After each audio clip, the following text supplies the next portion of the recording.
Hi everyone, it's me Heather, with more piggy action from Pig Corner.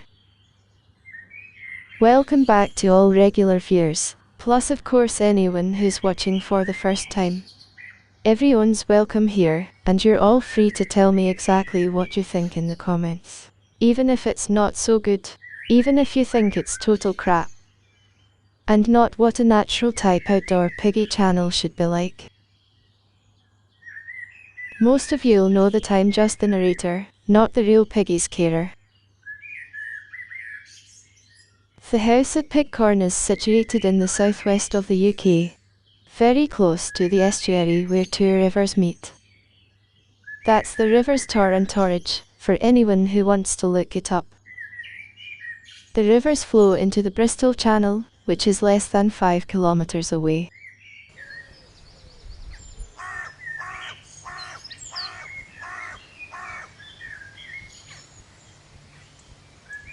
For anyone who's interested, North Devon has a coastline of rugged cliffs and sandy beaches, and is quite open to the elements, frequently catching the Atlantic storms. So it can be wild and windy at times through the winter.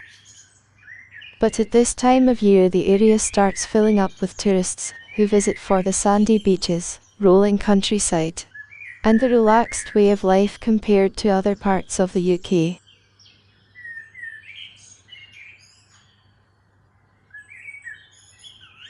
By now I expect you'll know the routine here as well as the pigs themselves.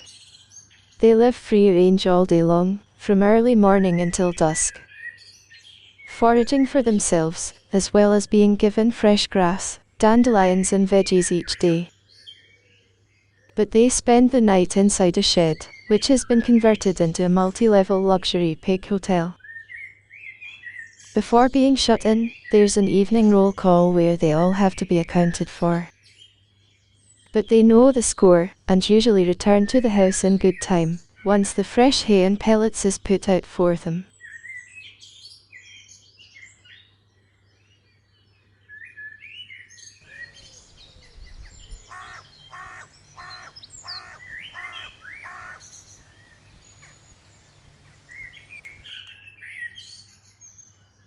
With the house at Pig Corner being so close to the river, and not very far from the sea, means there are a lot of seagulls nearby, which you'll sometimes hear in the background.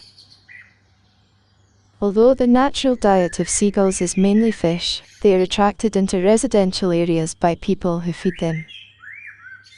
And unfortunately we have people nearby who insist on doing exactly that. That's despite the gulls being a pest, and a high-profile issue in the UK. They are real scavengers and will always be attracted by food put out in gardens.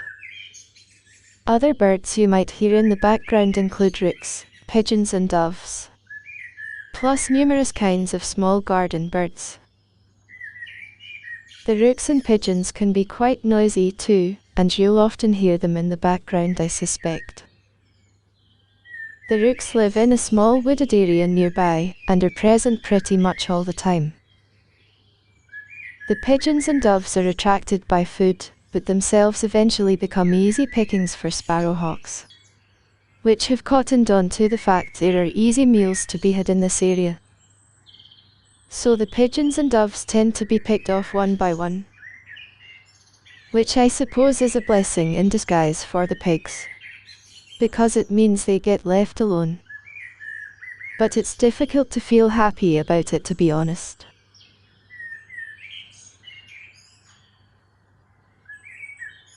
Most days the pigs will be in and out of their house several times during the day. Often all together, but at other times in twos or threes. As a general rule, once they have foraged and fed, and scampered around for exercise, they want to rest and recover. That will usually be back in their house, but could also be in the playground area, where there are nest boxes and other hiding spots. The playground is that area at the back, through the square terracotta archway. So they're not outside all day long. Mostly they'll come out more, and stay out longer, if there's activity outside. They will also follow people around, whilst staying within the limits of their own territory, which is marked by scenting apparently, something I only learned a short while ago.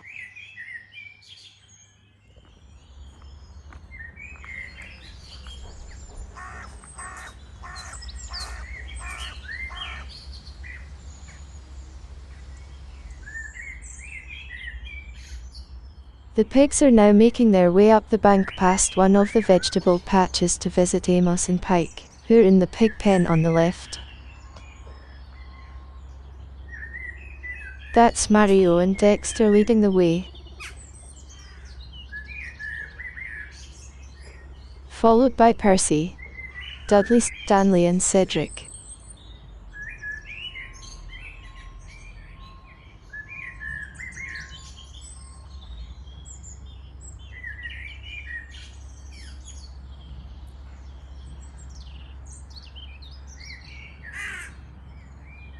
Did you see that from Dexter there?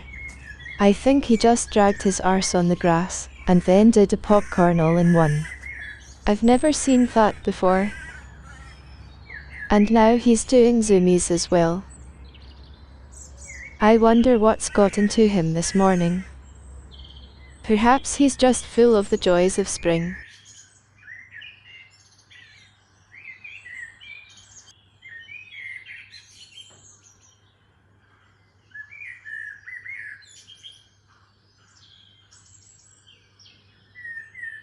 So here we are round the other side of the pig pen, where Amos and Pike are being visited by several of the others. It's not very often we see them these days, but you can just make them out behind the wire.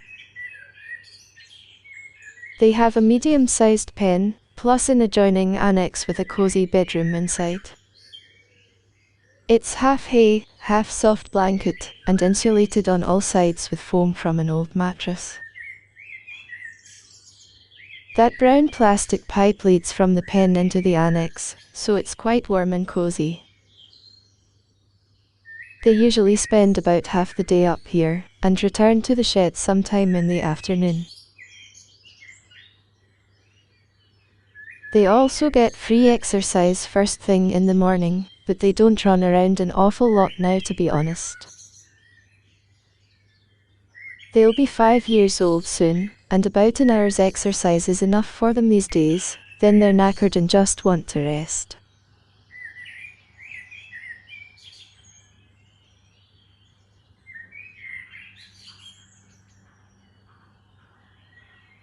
Lots of fresh grass and dandelions for them all today, freshly picked this morning.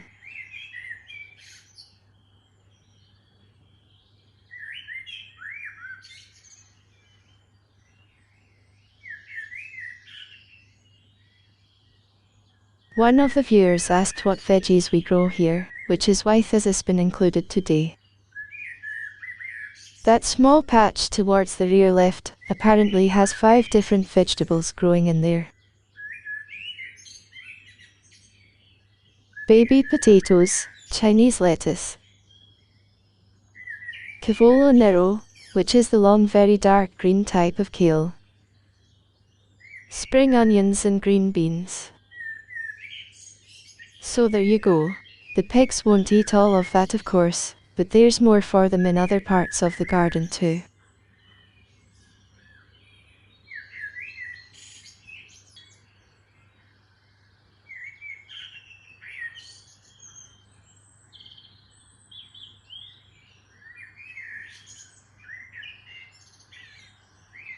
It's quite a gathering up here this morning, isn't it? 10 of them altogether. So only 2 of the black boys missing. Harvey and Cedric. I wonder where they've got to.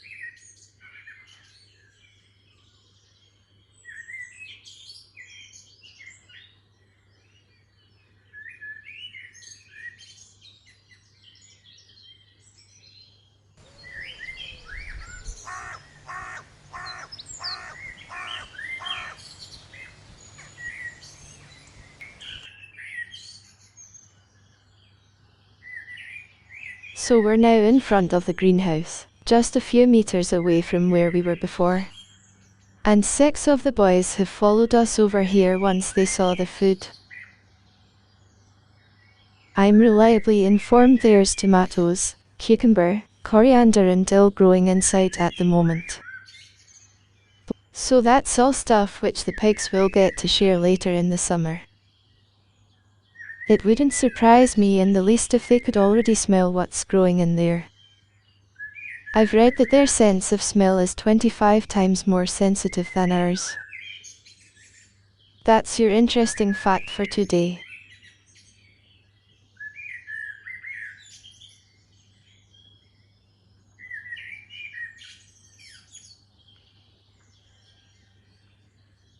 I think we're just about done for today. So I'll say thanks for watching again, viewers. And especially for staying with it right to the end. In fact, it's definitely time for me to go as that's the gardener arrived. Just back from her early morning shift at the local hospital. If you've enjoyed what you've seen, there's plenty more on the channel homepage. And don't forget the comments section, I'd love to hear from more of you. Thank you very much. Cheerio for now then, see you again soon.